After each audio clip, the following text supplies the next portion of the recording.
Tonight, political controversy clashes with public trust. Why is Pam Bondi under fire over the release of the Jeffrey Epstein Files? What do conservative women, a crucial voting bloc, think about it? And could this controversy sway the midterm elections? We'll explore the politics, the personalities, and the potential fallout on this episode of Persective. I'm Scottie Nell Hughes. Let's get started.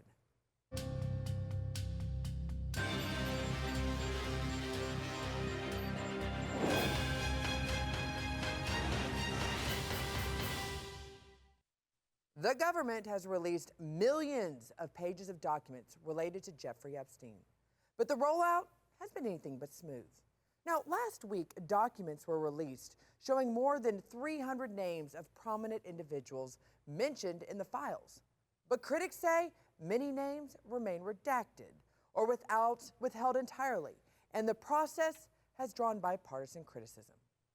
Now, at the center of the controversy, well, that's Pam Bondi, who oversaw the Department of Justice's release of the documents. Lawmakers from both parties have accused her of excessive redactions and of failing to fully comply with the law that required transparency. Critics say key information that might shed light on how powerful networks operated around Epstein have been obscured. Survivors of Epstein's crimes have publicly decried the release as incomplete or re-traumatizing, arguing the redactions and delays undermine accountability. The Dow right now is over. The Dow is over $50,000. I don't know why you're laughing. You're a great stock trader, as I hear, Raskin. The Dow is over 50,000 right now. The S&P at almost 7,000. And the NASDAQ smashing records. Americans' 401ks and retirement savings are booming. That's what we should be talking about. We should be talking about making Americans safe. We should be talking about, what does a Dow have to do with anything? That's what they just asked. Are you kidding? That will go down as the worst answer in history, let me just point out. But some conservative commentators, well, and Republican voters are growing frustrated. They're raising the specter that this high-profile controversy could influence voter sentiment, especially among conservative women, a demographic that helped shape previous elections. So tonight, we're asking the question, will this political drama matter at the ballot box in November? This isn't just about transparency. It's about trust. And trust, or the lack of it, can change the direction of an election. So joining us today to discuss this further is Angie Wong, Miami Republican Committeewoman, and Dr. Sherry O'Connell, former 2022 Republican congressional candidate in Michigan's 5th District. Thank you for joining me, ladies, and welcome to you both. Thank you for having us. Angie, I want to start with you because recent releases of these Epstein files have drawn bipartisan criticism for how they were handled. This includes accusations of the redactions and the delay. How do you see this perception of mishandling affect trust among voters, specifically conservative women? Yeah, no matter what Pam Bondi or the DOJ does, it's never going to be enough. She's already come out last week to say all 3.5 million documents have been released on the Jeffrey Epstein files. Still, people are saying, well, that's only 40% of the documents. There's all these redactions. So it's never, ever, ever going to be enough. They're trying to ride this all the way to the November midterms. So, this is the narrative Democrats want to keep pushing. Now, remember, all of this, what we just saw, that clip that we just saw, it's so much of it is political theater. Democrats love pulling the Trump administration to the hill. We had Marco Rubio a few weeks ago. Scott Besson was also up the hill having to explain the Trump agenda. Now it's Pam Bondi and her handling of the Epstein files. It was also a preview for Hillary Clinton because she's about to have her congressional depositions on February 26th, and she wanted to see what Pam Bondi was going to say. In fact, she reminded Pam Bondi in one of her interviews that you said, based on congressional law, that you've released every single record you have on Epstein. You can't do a gotcha moment when we come up to the hill. So there's a lot of political theater here. It's fun to watch. So Angie, I just have to ask you, are you satisfied by what has been released by Epstein? Can you think are you okay with what's come out? the justice that has been served up to date and want to move on? Where do you stand? I think we're still cycling through the 3.5 million documents that have just been released. I would like to see more accountability held. I would like to see more prosecutions. I know that Deputy AG Todd Blanche had said that he's open to this, and we're seeing it in Europe. We're seeing a lot of European leaders caught up in the Epstein files now being looked at for criminal prosecution. I'd like to see more of that coming, because releasing the files is just not enough. That's just the start. I love to see this continue on to more people being prosecuted for these crimes. Sherry, you've recently been on the ballot, so obviously you've talked to both men and women that you were hoping would come out and vote for you. Do you think this is having an impact on women, especially conservative women, when they think about when they go to the polls and who they vote for? I don't think that we're going to see a big change in this upcoming election. What I do think is that people are so ready for the transparency that was promised, and we're not seeing that. So I don't think immediately it's going to impact it. And I think the other thing that we need to keep in mind is that the women are supporting Trump, but I agree with Andrea that said this is political theater, and it absolutely is. These files have been known for several presidential terms, and yet now it's Trump is holding the bag. One of the things that Bondi has not done is, first off, it took way too long to redact any of that, and she keeps saying, yes, we've released it, and it's not being consistent. The other thing is she's done, of course, which is detrimental to Trump's administration at large, is the fact that the release of the victims' names, that should have never been done.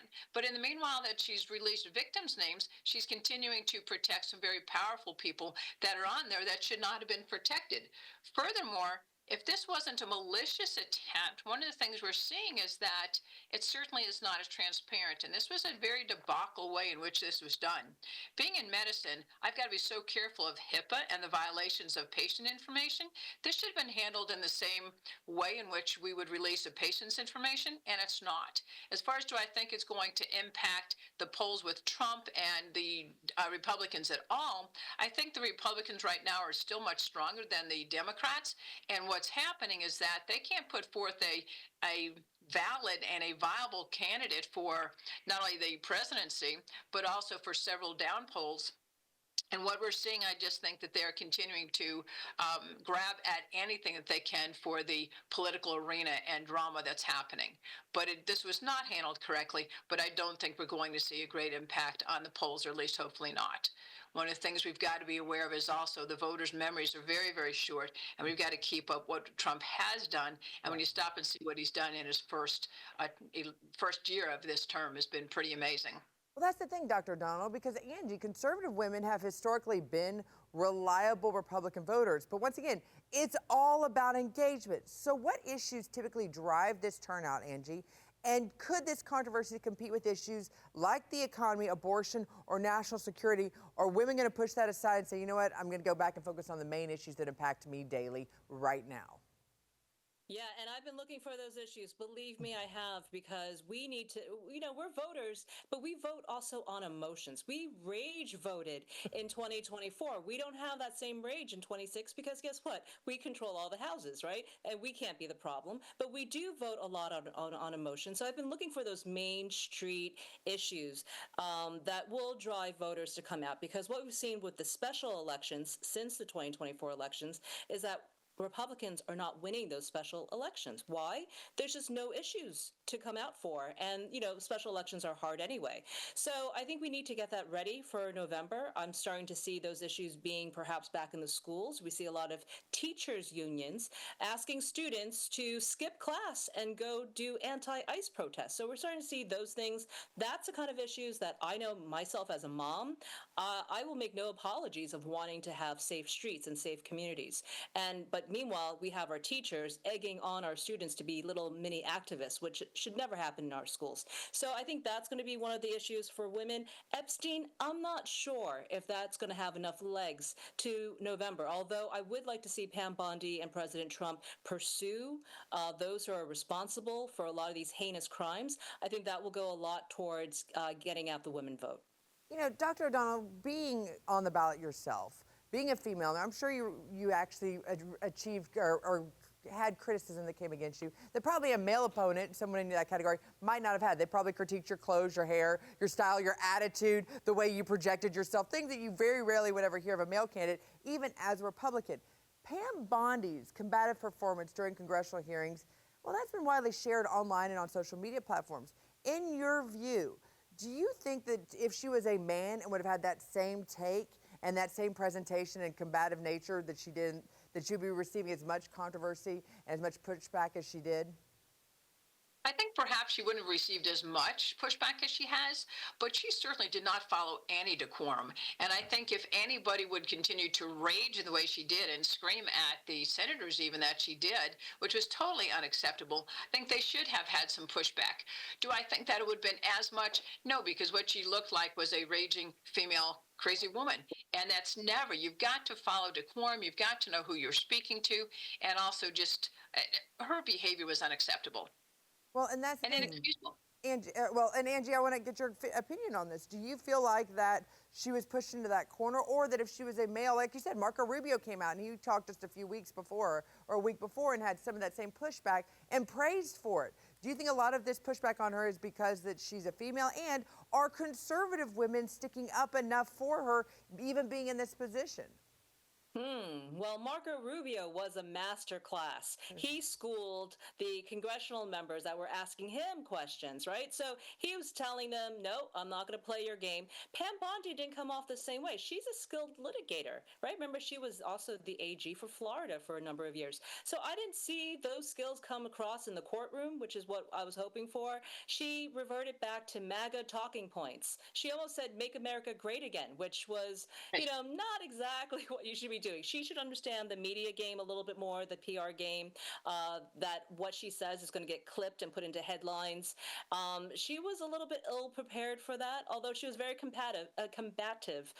Here's the thing I see over and over again with conservative women, especially those in politics. We have to almost become alpha men to compete. And I don't really like to see that, but at the same time, like, where's that soft spot? Where can you be feminine and also be in politics, right? So I think she was definitely overexerting herself to be the MAGA girl in that court in on the Hill. But again, I don't think there was ever going to be a perfect scenario. She knew that was going to be her day, where she had 4 to 5 hours in front of Congress to basically bat questions, and I think she did it as best as she could. Angie, Dr. O'Donnell, thank you both. Stay right there, because when we come back, we're going to explore specifically whether this controversy could influence conservative women's votes and whether Republican candidates are already adjusting their messaging to respond to voter concerns. Stay with us.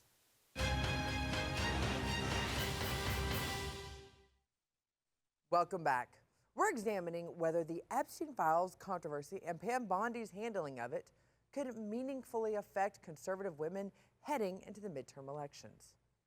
Now, joining us today to discuss this further is Angie Wong, Miami Republican Committeewoman, and Dr. Sherry O'Donnell, former 2022 Republican congressional candidate in Michigan's 5th District. Both of you have been in the public eye as a conservative woman, and it would be interesting one day to hear your take on how your campaign trail might differ from those that you've seen in the past. But that being said, I want to talk about this idea of transparency, which I think is very important. Women need to have trust. And Dr. O'Donnell, when you look at what's going on right now, do you think transparency is happening right now within the Trump administration, especially with the Epstein Files? And is that going to affect women trusting those they go to vote for in November? Scottie, we've lost trust at many, many levels in the past several years. And I think the way that this has been handled from the very beginning is continuing to cause the increase in distrust.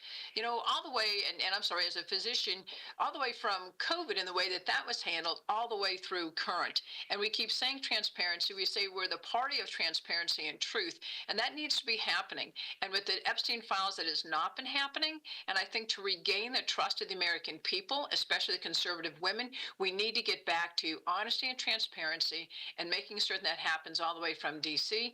and in every election between, because it's not happening and it is losing the confidence of the people. And I'm ready for people to come out and vote for great candidates and not say, well, gee, this is the lesser of the two evils, or who do we want? The lesser, it's got to be that we are supporting truth. That's the thing, Dr. O'Donnell, while I have you on here, do I have to, in the past, health care to women have been a major issue that Democrats have used to say, well, if you're a woman, you can't vote Republican, you have to vote Democrat. Do you see the policies of the Republican Party changing that attract women to the Republican Party based on health care issues? And I'm not just talking about the abortion issue, but other issues that the Republican Party is starting to open themselves up into accepting. Very much so. I think especially when it comes, we're going to open a whole can of worms here, Scotty, but especially when it comes to the transgender and the ideology that's happening in the schools. And even as Andrea said that's recently when she said even the school teachers are promoting little activists in our communities to, go and come against ICE. And what I saw recently was one of our school teachers in our local community had it written all over her car, defund ICE, and all sorts of superlatives that simply don't belong on teachers' cars, let alone at the schools. And I think mama bears are definitely coming out and being very, very concerned about that and saying, no, we're not going to continue to do that. And as long as that's what the Dems keep pushing, we're going to continue to gain more Republican women. We're going to even gain some of the Democrat women that are saying that they've pushed the envelope too far. And the transparency has to be there if we continue to want to garner that support. Angie, you are in South Florida. You're in Miami. Obviously, there's a lot of issues that are going down there that have to do with immigration. How do you think women are looking at what's going on with ICE and all of the protests around the country, but especially in a state like Florida that has recently turned red thanks to work of your own? How do you think women are viewing that? Are they looking at what's going on with the immigration policy and thinking, I'm going to go Republican, or is it possibly pushing them back to vote blue? Yeah, I mean, and that is a real question to ask, and that's going to be a referendum on the Trump agenda coming up for this midterm election. What we're seeing is a lot of fear-mongering from the Democrats. They're all over the Spanish radios talking about how not to drop off Johnny at school today because there's an ICE detention bus around the corner. So a lot of it is just fear-mongering. A lot of it's fake, but it's effective, and it's certainly affecting women in my district of Miami, where there's a huge Latino community. So I think that is going to be a real issue. And I think President Trump, along with Tom Homan, they know the politics of it. They know the optics of it. I think that's why we're seeing a wind down a lot of the very visible ICE operations, right? They're now just going into the detention centers, the jails, things that people can't flip open a camera and start recording on, right? They're not going to go to an open mall to start arresting people as much. I think we're going to see that because it's not polling well for Trump, and it's certainly going to be affecting November. Yeah, I mean, I think the female voters, especially in South Florida, we're still very pro-Trump because we like his economic policies, because we like that, he is driving down prices in gas, and we see it every single day. Our gas is close to $2 a gallon down here. I mean, we're happy about these things. These are real life issues. We want to see safe communities. I would love to have that issue pushed out as a counter to all the anti-ICE protests. Moms should never have to apologize for wanting safe communities for our families. Well, and that's my question to you, Dr. O'Donnell, because we're seeing this time, and we don't have the official numbers yet because not all the ballots have been qualified for, but you're seeing in states like South Carolina, Tennessee, other states that have been traditionally run by men, you have female candidates being the front runners to be their first governors or their second in the case of South Carolina. For as a female in this position, do you think the Republican Party is doing a good job right now promoting those women within the party, or are there still a lot of glass ceiling layers that have to be broken to get people to actually vote for a female Republican candidate? I'd like to see stronger support, especially from the national level for their female candidates. They're getting better, but I think a female candidate, first off, has about 3-point advantage over a male because of the polls have shown that they have about a 3-point percentage over that. So when we're seeing that with the voters, I think it would be important and beneficial to have that support on a national level, and we're just not seeing that yet. Well, that's the one thing, Angie. I always said that the liberal women have co-opted the term feminist. I think feminism can exist on the conservative aisle. I think there's a lot of strong women here that are looking for equality. They don't necessarily need to be better. They just want to be equal in some rooms. What can Republicans do, men and women within the party, the GOP do right now to better not take those women that were put in a binder by previous Republican candidates and make sure that they're front and the center in that conversation, that we continue to attract more women over to the party? Well, I agree with the doctor. I agree with you, Scotty. It's our time. This is our time. And I'll tell you why it's perfect timing for the GOP to start embracing more female candidates. Because we are combating other female candidates. And in the hierarchy with Democrat voters and some independent voters, being female or male is, it's one of the check marks that they think about when they go to the ballot box. So if you negate a female candidate with another female candidate, what do you have left? Oh, their policies. You mean actually what they stand for, what they can get for voting in a better quality candidate. So that's a great way of combating Democrats on the ballot. I saw this happening in Texas, where Democrats used it on a very deep red county in Texas, where they won the state Senate seat recently. The Democrats held up a candidate that looks like a MAGA Republican candidate, and it confused the voters so much that they voted for Democrat. So they're playing those games. I think not just because it knocks out another female candidate, but I think, we are stronger candidates. We care about our communities. We're embedded in our communities for the most part. I think there are great qualities, and I love that we're, immediately, that's like a 3-point up. I didn't know that was the case. I'd love to use that over and over again, especially when I'm helping out candidates for the midterm elections. I think the RNC has to get on the program, start promoting strong women for these positions, because we do have the advantage. It is something that I think would be exciting to vote for. So that's what we need to work on, the momentum, the excitement, and getting the vote out for November. And if being a female can help that, let's do that. Well, to Angie's point, Dr. O'Donnell, I always said the reason why Hillary Clinton was defeated was not by the men in the Republican Party, it was by the women that actually had the nerve to come out and actually vote R for some of them, not only vote for the first time, but actually vote R if they had voted in the previous times. But we are looking at going into the future, and right now you're looking on both sides of the aisle. You have Alicia Cortez, you have AOC on the Democrats being promoted as a possible presidential nominee on the Democrat side. But on the Republican side, we're still having male candidates being also named not only to the president, but also the vice president slot. Do you think we will ever see a time when you will see a female Republican presidential nominee in our lifetime, or at least a vice presidential nominee? Do I think we'll see it in our lifetime? Yes. Do I think we're ready for that at this point? No, but you look at the scope and the landscape of the Republican Party right now, and there are some great leaders coming up, and I'd like to see that continue to be promoted. Do I think we'll see it? Yes. Do I think we'll see it immediately? Not for a while. Well, let's bring it back to how we all started this, Angie, because some Republican operatives are worried that the controversy that we're seeing with Jeffrey Epstein does feed this narrative of a corrupt establishment. Like you pointed out, the Republicans are in control of all three. Closing, do you think paradoxically this increased turnout into voters who are already distrusting the middle class is going to keep people at home, or is it going to get them to the polls?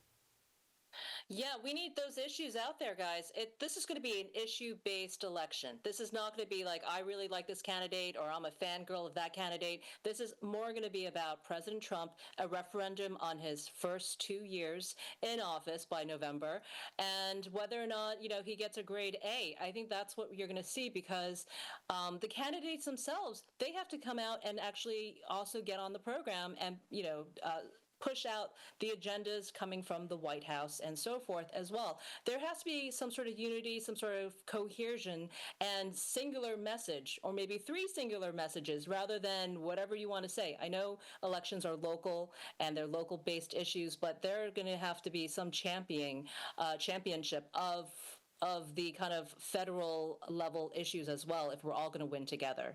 That's the thing, Dr. O'Donnell, because you're going to see on the campaign trail both Republicans and Democrats, but mainly Republican candidates that are out there. They're going to be asked about this issue, regardless whether they want to be or not. It's a very viral issue. So how might Republican candidates distance themselves from or embrace this issue on the campaign trail? Can they criticize this administration's handling of the Epstein Files so far? I think we need to be careful of the criticism against the Trump administration at large regarding the Epstein, and I think we need to really continue to stoke that he has accomplished. I was at the border when I was running for Congress as well as Senate, but I was at the border in 5 different locations. Our border is now safe and closed. And rather than commenting how ICE is doing and arresting people, we need to be looking at our borders are a whole lot safer than they were before Trump administration got in. We need to be looking at the economy, that it is improving. We need to be looking at those things that have been positive and make those the issues. We need to make certain we are protecting our children at all costs. You know, that not only will continue to resonate with the female voters, but it will also continue to resonate with voters when we realize that our children are safer than what they were, especially regarding some of the transgenderism, some of the ideology that's being taught at school, the border being closed, the crime rate being down. Those are things we need to continue to promote and show the accomplishments that this administration has occurred and has done. And I think those things will play well with the voters. Well, Angie Wong, Dr. Sherry O'Donnell, thank you so much for joining us. And I would hope they would show this video at every candidate school across the United States in the next few months, because this is advice well taken. If they take it, though, that's to be seen. Thank you so much for joining us. Thank you both. Tonight's conversation highlights a brewing dilemma in American politics. Transparency and trust matter, especially to voters who feel their voices and concerns are overlooked. Now, a controversy like the Epstein Files and the handling of its release, and a high-profile figure like Pam Bondi caught in the center, can cut across party lines, prompting questions about accountability, credibility, and leadership. Whether this becomes a decisive factor for conservative women at the polls, well, that remains uncertain. But what is clear is that voters are paying attention to how their leaders respond to controversy, to how institutions uphold their responsibilities, and to whether the political class lives up to its promises. In a tight midterm environment, even a small shift in sentiment amongst key demographics can alter outcomes, making stories just like this one more than just a headline, but potential inflection points. This has been Perspective. I'm Scottie Nell Hughes. Thank you for watching.